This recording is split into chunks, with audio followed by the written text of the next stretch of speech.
ഇന്ന് നല്ലൊരു ചമ്മന്തി അരച്ചാലോ? ചെമ്മീനും മാങ്ങയും എല്ലാം കൂട്ടിയിട്ടുള്ളൊരു ചമ്മന്തി. അതിനായി തേങ്ങ, പച്ചമാങ്ങ, മുളക് പൊടി, കാന്താരി, പഴുത്ത കാന്താരി വറുത്ത് വെച്ചതാണ്. പിന്നെ ചുവന്നുള്ളി, ചെറിയ കഷ്ണം ഇഞ്ചി, ഉണക്കച്ചെമ്മീൻ, ഉപ്പ് എന്നെല്ലാം എടുത്തിട്ടുണ്ട്. ചെമ്മീൻ നല്ല കഴുകി വൃത്തിയാക്കി വറുത്തെടുത്തതാണ്. അത് ഞാൻ ആദ്യം ഒന്ന് മിക്സിയിലിട്ടിട്ടൊന്ന് ക്രഷ് ചെയ്തെടുക്കുന്നുണ്ട്. എല്ലാം കൂടി ഒന്നിച്ചിട്ടാലും മതി, ഞാൻ ഇങ്ങനെയാണ് ചെയ്യല്. എന്നാൽ ചെമ്മീൻ നല്ല പൊടിയായിട്ട് കിട്ടും. അതിന് ശേഷം മാങ്ങയും മുളക് പൊടിയും പിന്നെ ഇഞ്ചിയും ഉള്ളിയെല്ലാം കൂടെ ചേർത്ത് കാന്താരി എല്ലാം കൂടി ഇട്ടിട്ട് ഒന്നും കൂടെ ക്രഷ് ചെയ്തെടുക്കുക. കുറച്ച് ഉപ്പും കൂടി ഇട്ട് കൊടുത്തു. പിന്നെ അത് ക്രഷ് ചെയ്തതിന് ശേഷം തേങ്ങ ചേർത്തു. ചമ്മന്തി റെഡി ആയിട്ടുണ്ട്. അപ്പോൾ നമുക്ക് കുറച്ച് ചോറ് കഴിച്ചാലോ?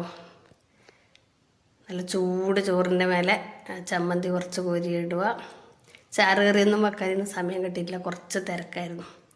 അപ്പോൾ ചമ്മന്തി ചക്കക്കുരും ചീരയും കൂടെ വറുത്തതാണേ. ഇത് രണ്ടും ഉണ്ടെങ്കിൽ പിന്നെ പറയുന്നൊന്നും വേണ്ട. നല്ല ചൂട് ചോറാണ്, എല്ലാം കൂടെ കൂട്ടി കുഴച്ച് കഴിക്കാം.